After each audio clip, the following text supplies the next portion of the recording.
Tervist kõigile! Ma olen ise olnud varasemalt seotud ka Talveakadeemia ürituse korraldamisega ja seda enam mul on praegu rõõm olla teie ees, kuna minu enda jaoks oli väga arendav ja väga südantsoojendav aeg.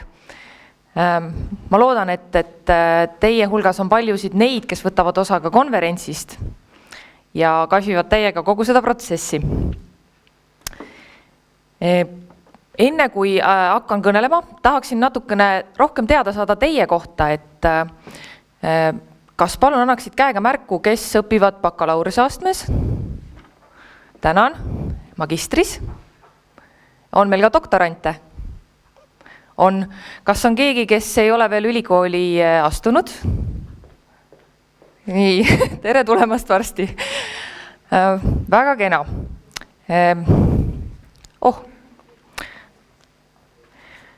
Enda tutvustuseks võin öelda seda, et olen siis Talveakadeemiaga varasemalt seotud, et olen korraldanud lihtliikmena, sisutiimijuhina, projektijuhina. Kõik oli väga mitmekesine ja väga huvitav kogemus.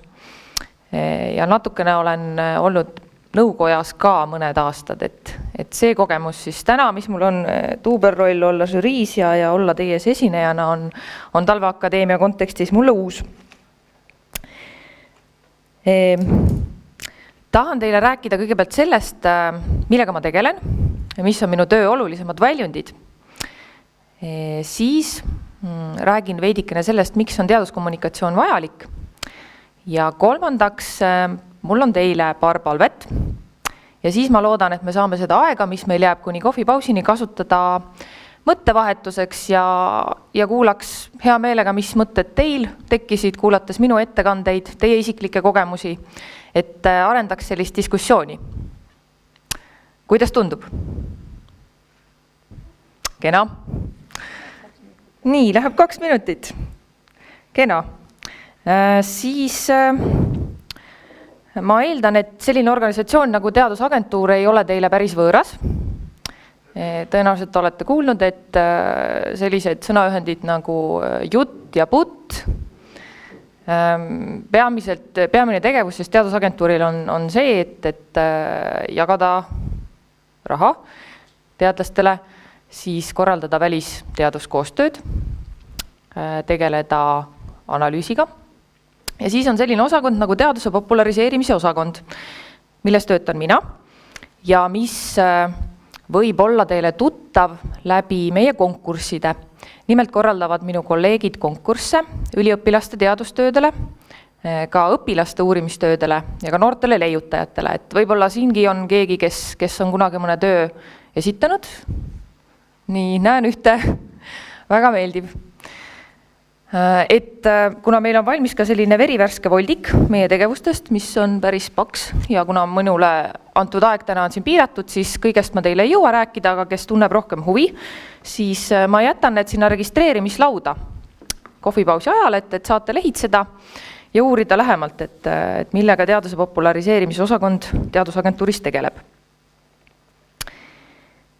Mina ise olen ühe programmi juht, mis on praeguseks kestnud juba 5 aastat ja see aasta hakkab otsi kokku tõmbama. Ja meie peamine sihtgrupp on noored ja on ka laiem avalikkus. Ja ma kõigepealt tahtsin teile nagu oma slaidide abil rääkida natuke sellest, mis on tehtud, aga ma saan teha ka seda ilma nende abita. Et ma loodan, et sellised saated nagu Rakett 69 ja Püramiidi tipus tulevad teile tuttavad ette ETV eetrist. Kas on keegi, kes ei ole kumbagi neist üldse kunagi näinud? Mul on nii hea meel. Et meie oleme olnud siis esialgu Archimedeses ja siis Teadusagentuuris selle programmi vedajad ja need saated tellinud ja pidevalt siis saadete tegijatega suhelnud.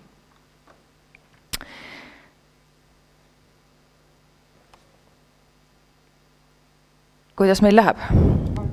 Halvasti. Mis siis ikka? Eks ma siis kõnelen edasi. Et nagu mainitud siis sai, 5 aastat on olnud meil programmi, millel on mitmeid eesmärke. peamised sihtgrupid siis laiem avalikkus ja noored, et üks väljund on nagu saated, et levitada loodustäppisteaduslikku mõtteviisi ja inimestele tuua teadus lähemale ja meedias ühtlasi ka nähtavale kohale.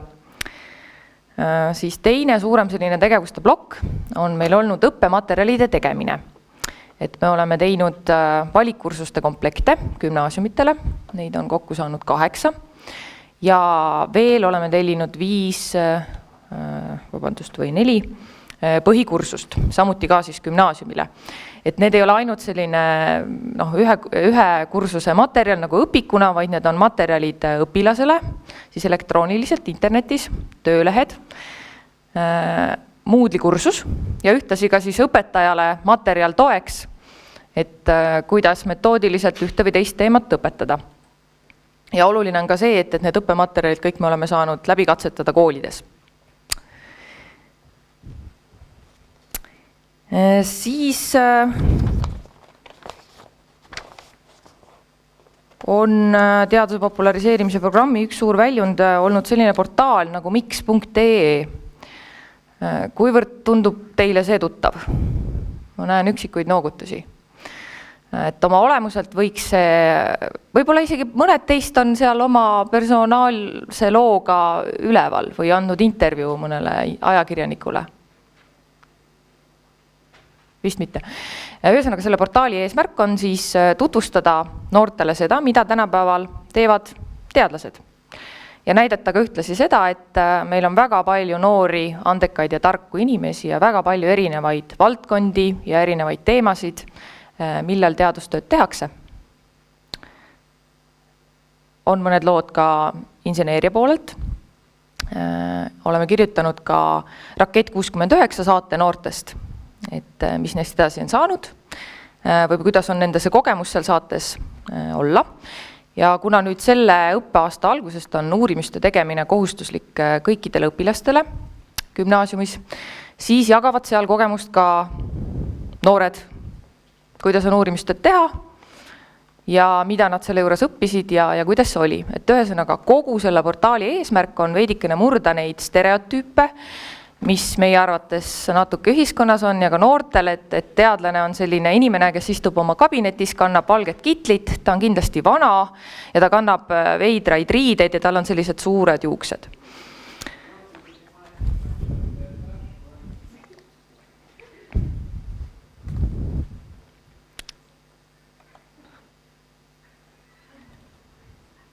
Vale slaid.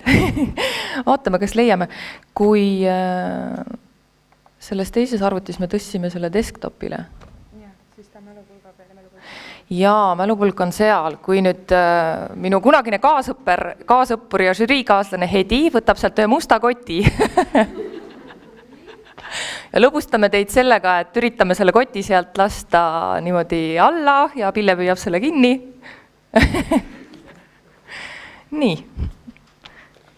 Vaatame vähemalt juhtus see komisjoni liikmega mitte osalejaga. Selles suhtes jah, et ma ei tea, mina ei tunne ennast nagu liiga halvasti, et saangi teile rohkem vaadata näkku kui oma slaididele. Ühesõnaga rääkisime saadetest, rääkisime õppematerjalidest, rääkisime Mikse portaalist, et noortele tutvustada, mida reaalselt tehakse ja kõik on noored, toredad inimesed.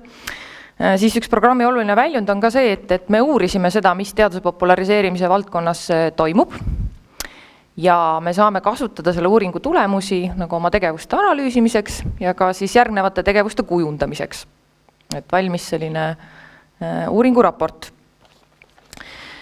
Nüüd, kuna siin peaks põhiline teema olema minul teaduskommunikatsioon ja selle vajalikkus, siis sellega tegeles meie programmist üks osa, mille me usaldasime oma programmi partnerile Rahvusringhäälingule. Tegevuse nimi oli teadusajakirjanduse kvaliteedi arendamine. Ja selle raames meie partner Rahvusringhääling korraldas koolitusi teadlastele, teadusajakirjandikele ja ülikoolide kommunikatsioonitöötajatele, et arendada siis nende oskusi ja neid omavahel rohkem nagu kokku tuua. Ja selle tegevuse tulemusena said osad inimesed taotleda rahastust siis ka, et minna välismaale koolitama, et kas siis mingisuguse konverentsile või siis oli ka inimesi, kes näiteks ERR-ist ajakirjanik käis BBC-s et kuidas nemad oma teadusteemasid katavad erinevates kanalites ja milline on nende portaalindus, et üks ajakirjanik käis seda õppimas ja ülikoolide kommunikatsioonispetsialistid olid ka väga aktiivsed, et minna nagu välismaale ja teiste kogemust siis ära kasutama. Ma nüüd ei oska öelda, kuivõrd teieni on jõudnud mõni koolitus, et ma tean, et neid pakuvad vahepeal doktorikoolid. Et kuidas esineda, millele peab mõtlema, kui teie poole pöördub meedia või kuidas üldse meedia toimib. Kas on siin keegi, kes on ise osalenud mõnel sarnasel koolitusel? Ei ole. Väga tore, väga põnev. Väga soojalt soovitan. Ma tahtsin teile näidata ühte programmi väljundit, millest teil siis võiks väga kasu olla. Et tegemist on meedia käsiraamatuga, mis on mõeldud just teadlastele ja noortele teadlastele. Ja tema vorm ei ole küll selline kõige popim ja noortepärasem, aga seest ta on väga-väga sisukas. Ja seal kirjutavad sellised tuntud nimed nagu Tiit Kändler, teadusajakirjanik, Arko Olesk, kes on ise ajakirjanik ja ka nüüd ülikoolis õpetab teaduskommunikatsiooni. Ja ajakirjanduse poole pealt veel siis Tartu Ülikooli ajakirjanduse kommunikatsiooni instituudi inimesed. Aga jõuame sinna. Nii, nüüd ma olen küll raskes olukorras. Ma olen teile palju rääkinud, aga ma pole teile midagi näidanud. Võib-olla teeme siis nii, et ma ei räägigi teile üle, vaid kuna teil on võimalus tutvuda selle meie tegevustega ja siin on ka Teame kommunikatsiooniprogrammist kirjas, siis läheme edasi selle teise poolega ja räägime rohkem teaduskommunikatsiooni vajalikkusest. Kahte asja ma tahaksin teile öelda. Enne seda, kui tulid need meie saated Püramiidi tipus ja Rakett 69, kunagi oli selline saade nagu Bionina. Ja Osooni loetakse ka osaliselt nagu teadussaateks. Ja kui meie hakkasime neid saateid nagu tellima, siis me teadsime, mis on nende keskmine vaataja number. Me teadsime, et see on 30 000 esimesel hooajal, teisel keskmiselt 40 000 ja me seadsimegi endale sellise sihi, et me tahame rohkem vaatajaid. Ja koostöös teletegijatega siis, meil on olnud muidugi väga palju selliseid läbirääkimise kohtasid, et teadlaste ootused ja ajakirjanduse ootused on natukene erinevad, aga me jõudsime siis selleni, et meie saatel Püramiidi tipus on keskmine vaadatus kõige 3 hooaja puhul 70 000 inimest, mis siis võrreldes nende eelnevate teadussaadetega on 2-kordistunud ja Rakett 69 võistlusmänguna on veel populaarsem. Et siin võib öelda, eelmise aasta keskmine vaadatus on 90 000 ja selle aasta esimesed saated on niimoodi 120 000 umbes seal. Nii et oleme vähemalt numbrite järgi populaarsed. Nii, võib-olla näitan teile, kes ei ole varasemalt kujutanud ette, mis see miks keskkond on, et ma ise nagu väga loodan, et see, et me toome nähtavale noori teadlasi, noori insenere ja me ka reaalselt nagu näitame nende pilte, et me üritame vältida neid valgeid kitleid ja neid selliseid stereotüüpe, et see on noortele nagu selline parem info ja nad oskavad huvitavalt rääkida oma tööst. Et see võiks olla see näide. Nii, selline näeb välja siis see meediakäsiraamat, mida ma kutsuksin üles teil veebist vaatama.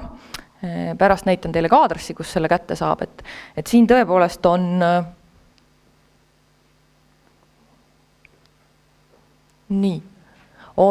kaks sellist lähenemist, on teaduskeskne ajend ja väline ajend.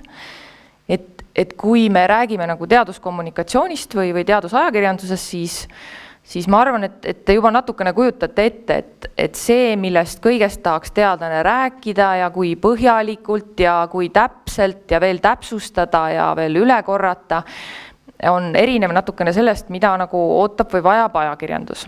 Et ajakirjandus läheneb pigem nagu teisiti, talle on võib-olla oluline küsida teadlaselt ekspertarvamust nagu laiema valdkonna kohta, päevakajalisel teemal. Või siis tõesti, kui ta teeb nagu sellist arvamuslugu või sellist pikemat lugu, siis tal on aega nagu minna süvitsi, tal on ka erinevalt nagu päeva ajakirjanikust, näiteks Horisondi ajakirjas või kuskil sarnases, tal on rohkem aega teiega tegeleda, tal on võib-olla rohkem seda tausta. Aga see ei tähenda ju, et te saadaksite minema selle Päevalehe ajakirjaniku, kes tahab rohkem teada või tahab teie ekspertarvamust. Et ühesõnaga ma soovitan soojalt teil seda lugeda ja mitte lasta häirida ennast sellest vormist, et siin lihtsalt tuleb vahepeal alla kerida neid tekste, aga sellega poolest nad on väga sisukad.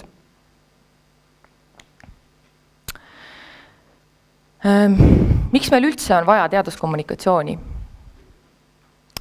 Kasutades seda sama käsiraamatut ja Tartu Ülikooli teadlaste analüüsi, siis ütleks, et sellest on kasu meil kõigil, et on kasu üksikisikul, on kasu teadlastel endil ja on kasu siis laiemalt ka ühiskonnal, et kui me räägime sellest üksikisiku tasandist, siis te kindlasti kujutate ette, et parimad otsused on need, mis võiksid meid inimesi oma igapäevaelus aidata, et kui on imetegev kaalupreparaat, et nädalaga kaotad 20 kilo oma kaalust, et kas see tõepoolest siis on nii või kas ma oskan küsida kriitilisi küsimusi asjade kohta, mis näivad kohe liiga head ja liiga magusad. Teaduse enda tasandil teadlastel on olemas ekspertiis, teadmine, põhjalik võimalus minna süvitsi mingis valdkonnas.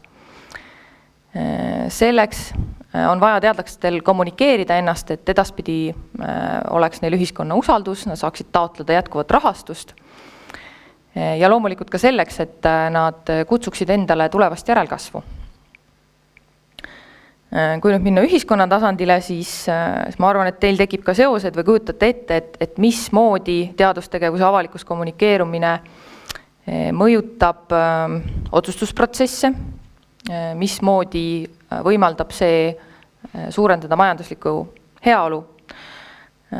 Kahtlasi vast ei teki ka selles, et meie ühiskond võiks olla rohkem teadmiste põhine ja tänu teadusele tehnoloogiale me saame aru paremini meie ühiskonnast. Kuna teadlased, insenerid valdavasti teadusprojektides kasutavad avalikku raha, maksumaksja raha, siis ka see ei peaks olema väga võõristav, et te kõik tegelikult ise ka maksumaksjana tahaksite teada, mida teised teadlased teevad ja kuidas see meile tuleb kasuks. Kuna siin on ka doktorante, siis ma loodan, et mõnele teist on tuttava selline koomiksiseriaal nagu PhD koomiks. Siin on siis selline karikatuur teemal, kuidas teadlase töö tulemus läheb sellisesse ahelasse. Vahetegelased on siin ülikooli kommunikatsiooniosakond, siis uudisteagentuurid, internetiuudised, teleuudised ja mis lõpuks võib juhtuda on siis see, et see tuleb teile kuidagi tagasi teie lähisugulasena, kes ei saa enam üldse millestki aru.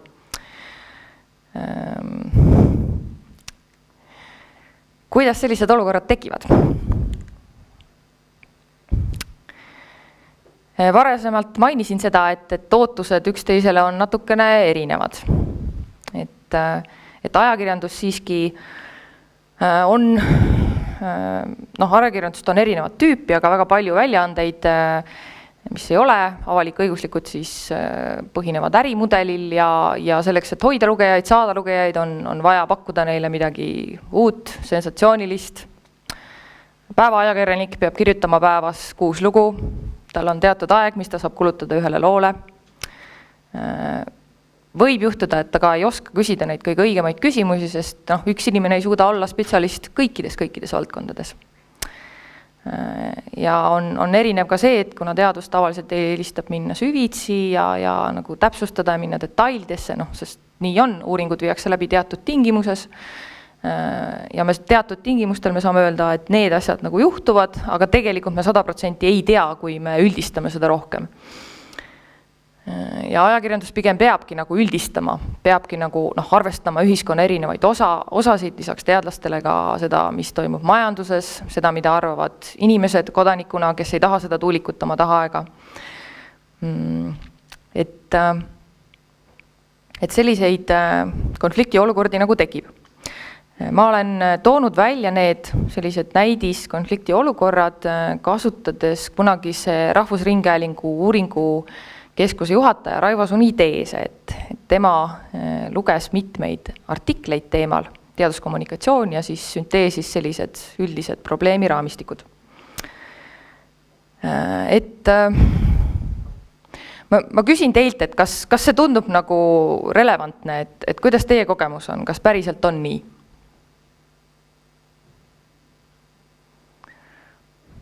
Kas kellelgi on seda kogemust, et on suhelnud ajakirjanikuga ja tuleb selline artikkel, et kõigepealt tahaks võtta peast kinni ja öelda karju appi? Väga hea. Siis on kõik ees ja on väga palju, mida teie saate ise selleks teha, et jõuda üksteisega omavahel lähemale. Jälle taaskord viitaksin siis sellele, et kasutades koomiksit, et kuidas tekivad sellised ebarealistlikud ootused inimestel, mis teaduses toimub ja mis on avastus.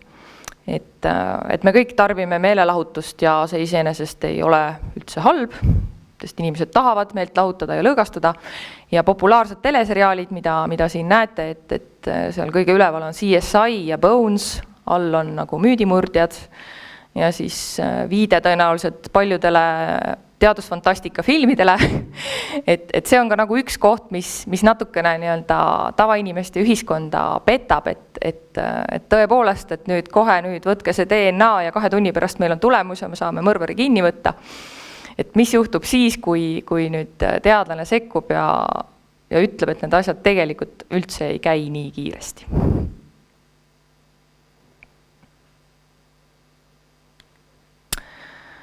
Aga nüüd siis tuleb see üleskutse osa, et kuna ma näen, et teie veel pole väga kokku puutunud esinemisega ajakirjanduses, et avaliku esinemise kogemusi kindlasti teil on, et siit tuleb jah, et üleskutse, et mida saate teie teha.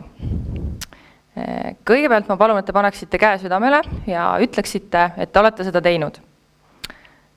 Rääkinud oma uurimistööst oma vanaemale või lähisugulasele ja vanaema sai aru. Kes julgeb kinnitada? Väga hea, näen vähemalt ühte. Et tahaksingi teile öelda, et võib-olla see on nagu esimene asi, mille peale mõelda, et olge valmis juba praegu. Et üks hetk tuleb see hetk, kus teie käest küsitakse ja see ei pruugi kohe olla avalik esinemine AK-s või ajakirjanik, see võib olla teie lähisugulane, teie esivanem.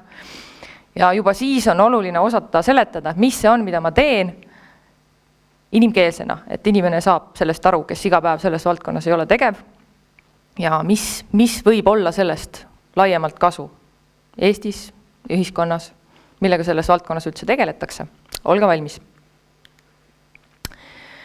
Kutsun teid üles vaatama seda meediakäsiraamatut ja haarama kinni võimalustest osaleda koolitustel. Ja ka võtta kinni igast võimalusest, mis teil on esineda. Sest meistriks teeb ikkagi erinevate asjade kogemine ja kogemus. Et võib-olla alguses on raske ja on ebameeldiv aga seda paraku lihtsalt ei juhtu, et ei esine, ei harjuta, ei kirjuta ja siis 5 aastat läheb mööda, tõusete püsti ja kohe oletegi täiuslik esineja ja et võtke kinni nendest kogemustest, mis teile tulevad. Ei tasu karta. Ajakirjanik teeb oma tööd või kes iganes, kes teie käest küsib. Tal on reaalne huvi ja see, et ta võib-olla päris täpselt kohe nagu aru ei saa, teil on roll nagu siin liikuda sellest situatsioonist edasi. Olge positiivselt häälestatud. Seda varasemalt juba mainisin, et ajakirjanike žanre on erinevaid, et päevaajakirjandus tõenäoliselt tahab midagi päevakavalist, kajalist, tahab seda kiiresti. Teil ei teki seda võimalust, et ajakirjanik saadab teile artikli, siis te loete selle läbi, kirjutate kommentaarid, saadate tagasi. Siis saadab ajakirjanik jälle teile artikli, kirjutate kommentaarid, saadate tagasi. See on nagu suhteliselt ebatõenäoline ja pigem seda ei tasu nagu oodata, et pigem aitab see, et ole valmis ja küsi kohe, et kuhu läheb, mis teid huvitab, lase teil endal nagu rääkida.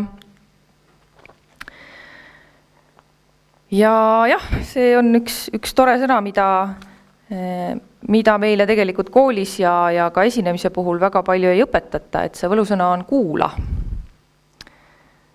Et kuula, mida oodatakse ja mida küsitakse, et see aitab päris palju kaasa. Kas te olete valmis ise kirjutama? Kas või sotsiaalmeedias, kui tõuseb mõni teema? Kirjutada kommentaar, et kas peaks lähtuma äkki ka nendest andmetest või selle kohta on see uuring või mina tegelen selle uurimisvaldkonnaga ja see ei ole üldse nii, et harida ka enda tutvusringkonda. Sealt edasi, miks mitte ka kirjutada arvamusartikkel.